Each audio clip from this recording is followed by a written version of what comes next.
بیسەرانی بەڕێزی پۆدکاستی چیوار ئەم کاتەتان باش. ئایا باجە گومرگیەکانی ترامپ شەڕی ئابووری جیهانی لێ دەکەوێتەوە؟ باجەکانی دۆناڵد ترامپ چ زیانێکیان بۆ ئابووری خودی ئەمریکا دەبێت؟ ئەمە بابەتی ئەم جارەی پۆدکاستی تیوارە. هیوادارین تا کۆتایی لەگەڵمان بن و بابەتەکە سوودی بۆتان هەبێت. ترامپ دەڵێت باجەکان بە جوانی کاری خۆیان دەکەن و چینیش سیاسەتی ترامپ بە ملهوڕی ئابووری ئەمریکا ناو دەبات. لە بەرامبەریشدا شارەزایانی ئابووری ئەمریکا باجەکان بە بەترسی گەورە ناو دەبن و دەڵێن ئەم باجانە دەبنەوەی دروستبوونی شەڕی ئابووری جیهانی و وانەیەکی لەبیر نەکراوی مێژووی بە ئەمریکا دەدەن. لە درێژەی سەپاندنی باجی گومرگی زۆرتر لەلایەن دۆناڵد ترامپەوە بەسەر وڵاتانی جیهاندا و بەردەوامی ڕەوتی دابەزینی پشکەداراییەکانی ئەوروپا لە بازاڕەکانی دنیادا پێوەرە سەرەکیەکانی پشکەکان لە ئاسیاش دابەزینیان بەخۆوە بینیوە. هەروەها پشکی بانکە ئەوروپیەکانیش زیانی زۆرتریان بەرکەوتووە. ئەمەش لە سایە کاریگەری باجەکانی ترامپەوەیە و ترسی شەڕی بازرگانی و پاشەکشەی گەورەی ئابووریشی لێکەوتوتەوە. دۆخەکە بە شێوەیەک ئاڵۆز بووە کە سەرمایەدارانی جیهان نەتەنیا پێشبینی دابەزینی زیاتر ناکەن، بەڵکو گرەویش دەکەن و دەڵێن دابەزینی پشکە جیهانیەکان بەهۆی باجەکانی ترامپەوە دەتوانێت کاریگەری لەسەر سوود و قازانجەکانی خودی ئەمریکاش دابنێت.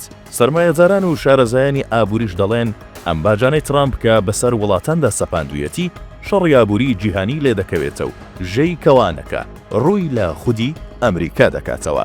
دۆناڵد ترامپ کە دڵخۆش و گەشبینە بەم سیاسەتەی لە کاردانەوە بە کاریگەری باجەکان لەسەر وڵاتانی جیهان ڕایگەاندووە ئەمریکا باشەکەی پێشتر لەلایەن وڵاتانی جیهانەوە خراپ بەکارهێنراوە. ئەوە تا دەبینین کە چین زۆرترین سوودی لە ئەمریکا بینیوە. پێویستە چینی کە ڕێگا بەوە نەدەین کە چین لەسەر حسابی ئەمریکا قازانجی لە ڕادەبەدەر بەدەست بهێنێت. لە کاردانەوە بە قسەکانی ترامپ و باجە گومرگیەکانی بەرپرسان و کاربەدەستانی باڵای چین ڕایانگەاندووە ئەوەی ئیدارەی نوێی ئەمریکا دەیکات سیاسەت و ئابووریزانی نییە، بەڵکو لە سۆنگەی دەسەڵات و خۆسەپێنیەوەیە.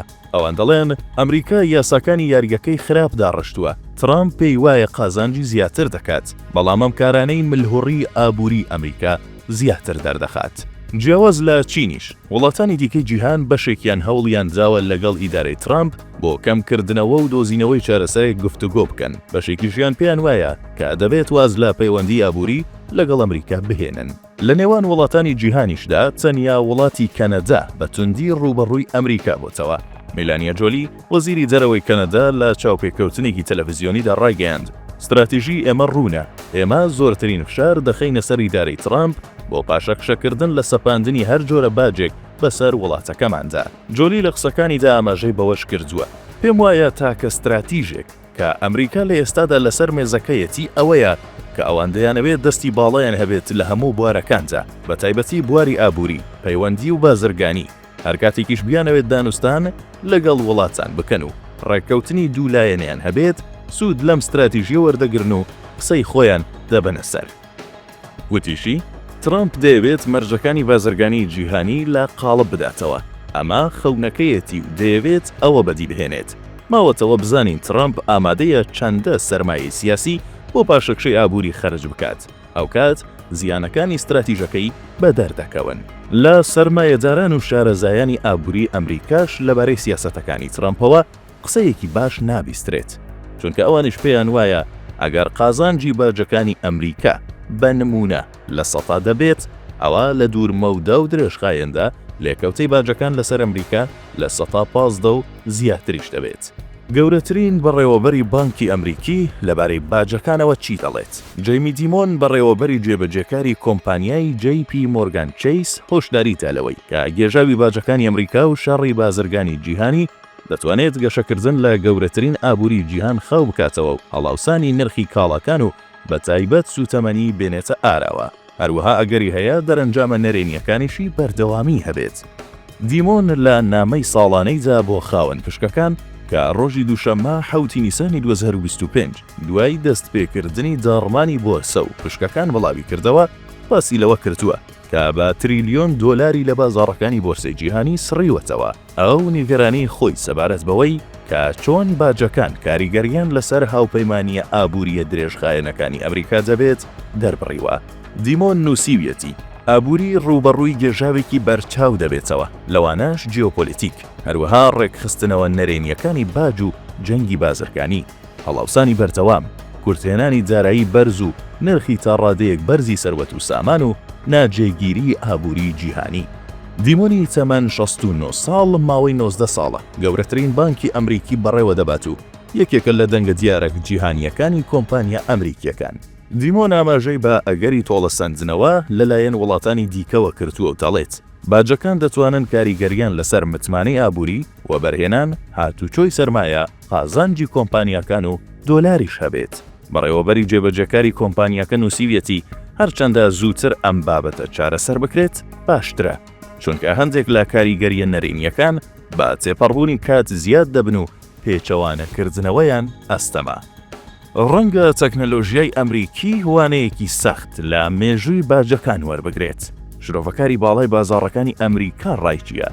مایک دۆلان سەرنووسەر و شرۆڤەکاری باڵای بازاڕەکانی ئەمریکا دەڵێت کێشەی بەکارهێنانی ئەم باجە لەلایەن دۆناڵد ترامپەوە بە مەبەستی پاساوهێنانەوە بۆ شەڕی بازرگانی ئەوەیە کە وڵاتانی دیکەش هەمان ڕێکار بەرامبەر ئەمریکا دەگرنە بەر. ترامپ ئاوا بە ئاسانی باسی سەپاندنی باج دەکات، وڵاتانیش بە ئاسانی تۆڵەی لێ دەکەنەوە، بۆیە ئەمەش دەبێتە هۆی سەپاندنی باج لەلایەن وڵاتانی دیکەوە کە لە ئاکامدا دەبێتە هۆی بەریەککەوتنی کۆمپانیا و بانکە دەوڵەمەندە تەکنەلۆژیەکانی ئەمریکا لەگەڵ یەکتر.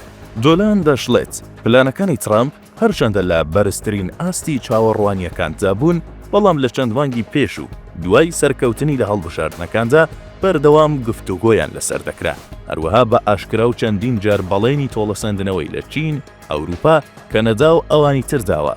هەرەمەش بووە هۆی زۆرتربوونی گرژیەکان لە نێوان ئەمریکا و وڵاتانی دیکەدا. ئێستا بە تۆزێک ڕاستیەکان ببینین، ئەوەی کە پشکەکان لە بازاڕەکانی جیهاندا دەستیان کردووە بە پاشەکشەی فراوانتر، لە باشترین حاڵەتدا سەیرە و لە خراپترین حاڵەتدا کەم تەرخەمیە. لەوەش سەیرتر ئەوەیە کە بەشێک لە بازاڕەکانی ئەمریکاش لە ناوخۆدا ڕوویان لە دابەزین کردووە، هەندێک لە بازاڕەکانیشدا ئاستی لە 125 دابەزیوەن. دۆلان پێی وایە ئەم سیاسەتی ترامپ و کاردانەوانەی وڵاتانی جیهان بەرامبەر ئەمریکا دەبێتە هۆی زیانی گەورە و درێژغایەن لە کەرتی ئابووری و تەکنەلۆژیای ئەمریکا، بە شێوەیەک کە زیانەکانی تا چەندین ساڵی دیکەش چاک نابێتەوە و تەکنەلۆژیای ئەمریکاش ڕێڕەوی خۆی بکۆڕێت.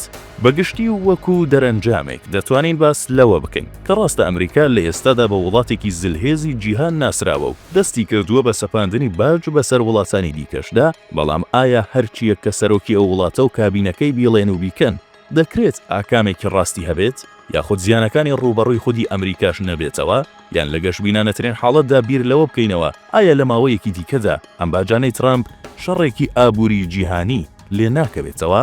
ئەوەی پێویستە بیزانین بە زووترین کات ڕوودەدات.